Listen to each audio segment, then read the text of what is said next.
The energy walking into Gainbridge wasn't just hype, it was anger with a memory.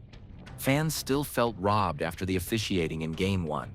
And that emotion bled into every cheer and every boo. Indiana didn't complain. They weaponized it. The mission became simple: play a game so decisive that no call could rewrite it.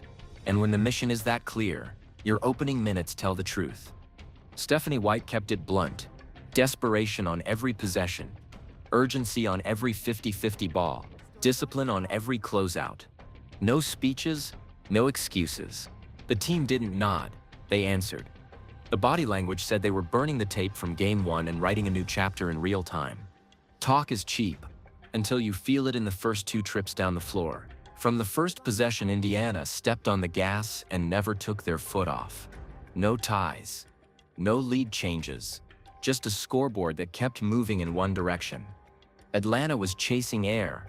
Indiana was chasing separation. That's how you strip a series of what-ifs. But control is fragile if you don't choke off the other team's comfort.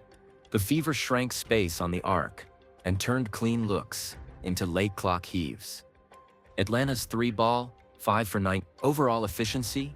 If Indiana brings this version on the road, it's not an upset, it's a confirmation. A franchise that wore almost a decade of playoff frustration just found a blueprint that doesn't care where you play. If you felt the shift, drop "Let's Go Fever" in the comments and tell me the one matchup that swings Game 3. Mitchell versus switches or Boston versus doubles. I'm shouting out the sharpest takes next video. Like, subscribe, and turn on notifications, because if this team carries that edge into Atlanta, the next chapter might be the one nobody saw coming. And you won't want to miss it. 15-point cushion. And the fourth felt like a countdown. Everyone in the building knew it. So did the dream. What do you call a win like that? Not luck. Foundation. This game rewrote Indiana's identity. Not the Caitlin show critics fixate on. Not a whistle-dependent story. A team that chooses defense, shares the ball, and trusts its reads. That's how you survive injuries, noise, and narrative. That's how you become dangerous. And dangerous is exactly how you want to walk into Atlanta. Now the series shifts and the path is clean. Defend the arc, touch the paint, trust the kick, and let the crowd go quiet on its own. Atlanta, chasing the game, started begging for bailout calls that never came. That's how you keep the officials out of the headline, which sets up the closing stretch where belief does the rest. Not every run is fireworks. Sometimes it's a stack of small wins. A tipped pass, a clean rebound, a simple kick-out 3. Indiana piled them until the Dream were forced into hurried freeze and hope. By then, it wasn't a comeback window. It was a brick wall. And when you hit that wall, one shot can seal the night. Hull's end of third bomb wasn't just timely. It was surgical. Atlanta had chipped a little. The crowd was teetering, and then bang. Those quick 9 points from a young piece weren't an accident. They were read and react at full speed. Slip behind a ball watcher. Sprint a seam. Finish through contact. Simple plays that land like haymakers when the opponent is already wobbling. That's how depth becomes dagger. Dagger moments also come from the sideline. On timeouts that reset the pulse, great coaching is rhythm control. White's timeouts arrived right as Atlanta threatened life, and each huddle came out with a clean, composed look. No panic, no rushed threes, just the next good shot. That steadiness is contagious, and that contagion shows up clearest in crunch time decisions. Indiana contested without hacking. Hands high, feet active, chest square. When whistles did blow, they didn't spiral, they reset. Every series gets a possession where the set breaks, and someone has to make a play. Mitchell's rhythm and footwork turn busted actions into clean looks. She isn't hunting heat checks, she's hunting balance. That's how you quiet a crowd that wants chaos. But the crowd really dies when the offensive glass belongs to you. Playoff games tilt on extra possessions. Indiana carved out putbacks, 50-50 balls, and kick-out threes that feel like 4-point swings. The box score calls them rebounds. The arena calls them body blows. Atlanta felt every one, and nothing finishes a body blow like a timely role-player bucket. What Indiana built wasn't a home trick. Defense travels. Paint touches travel. Shot discipline travels. This is why the blueprint matters. It doesn't need perfect conditions. When your identity is effort, reads, and trust, you don't fear different rims. You welcome them. Which is exactly what a winner-take-all night demands. Game 3 isn't just pressure, it's clarity. Atlanta will try to speed the game, flood passing lanes, and reclaim the three-point math. Indiana's answer must be the same. Own the paint, collapse the arc, and turn every dream possession into a decision they don't want to make. The first 4 minutes decide who blinks. And in those 4 minutes, one player's poise can steal the room. Crowds don't win games unless you feed them. Every stop drew another roar. Every Mitchell three felt like a door slamming. The sound made Atlanta hurry, and hurry made them sloppy. Indiana didn't just have home court. They use it, and the sideline presence of a superstar still mattered.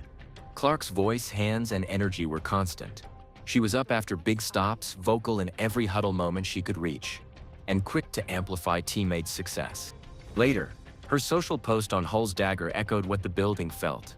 Unity. That's chemistry you can't fake. Unity is leverage when the series shifts cities. Atlanta's first plan was to muscle the block and force tough catches. Boston answered with strong seals, early positioning, and quick reads out of doubles. If the help came high, she hit shooters. If it came late, she scored through contact. The Dream couldn't decide which leak to plug, so they leaked everywhere. And every time the paint bent, the perimeter followed. Indiana didn't chase threes. They taxed them. Run shooters off the line, force one extra dribble, reset the clock. Atlanta lived at a bad intersection. Rushed shots and flat feet on the glass. The result was predictable: long rebounds, transition chances, and momentum that snowballed. Momentum, by the way, is loud. And the building got louder. Nothing about this looked like a one-star band. Everyone had a moment, from vets making gritty plays to rookies bringing instant sparks. Those 9 quick bench points hit like a jolt of caffeine at the exact moment the Dream needed lifelines. Indiana slammed those lifelines shut, and that matters even more when half your rotation is in street clothes. Count the absences. Clark out for the season, plus multiple role players unavailable. That can shrink a team's confidence. Indiana's did the opposite. The rotation got tighter, the focus got sharper. They played like mistakes were luxuries they couldn't afford. And then they simply stopped making them, which set the stage for the key chess match in the paint. She didn't force hero ball, she hunted windows and punished hesitation. The floor belonged to her when Indiana needed release valves, but an engine needs an anchor to him for four. Aliyah Boston didn't just score, she changed decisions. Single coverage meant touches at the rim, doubles meant kickouts that kept Atlanta in rotation. Her 15 points barely explained the impact. The real stat was how often the Dream were one step late. When the paint belongs to you, the pace belongs to you. And when the core is steady, the surprise hits feel seismic. End of the third. Crowd on edge. Lexi Hull rises and rips the buzzer-beating three that detonates the night. That was more than points. It was a message. This is our game. On the bench, Caitlin Clark's reaction mirrored the arena. Pure electricity. Moments like that bend psychology heading into the fourth. Under 40%. Those aren't just numbers. They're proof that every catch felt contested and every drive met a chest. When the Dream lost their rhythm, Indiana kept theirs. And once rhythm breaks, one player can rip the game open. No Caitlin Clark gravity. No problem. Kelsey Mitchell manufactured her own. 19 points and 4 threes. But it was the timing that mattered. Momentum shots that stretched a lead into a wall. If you enjoyed today's video, like and subscribe for major updates because the drama is getting better and better.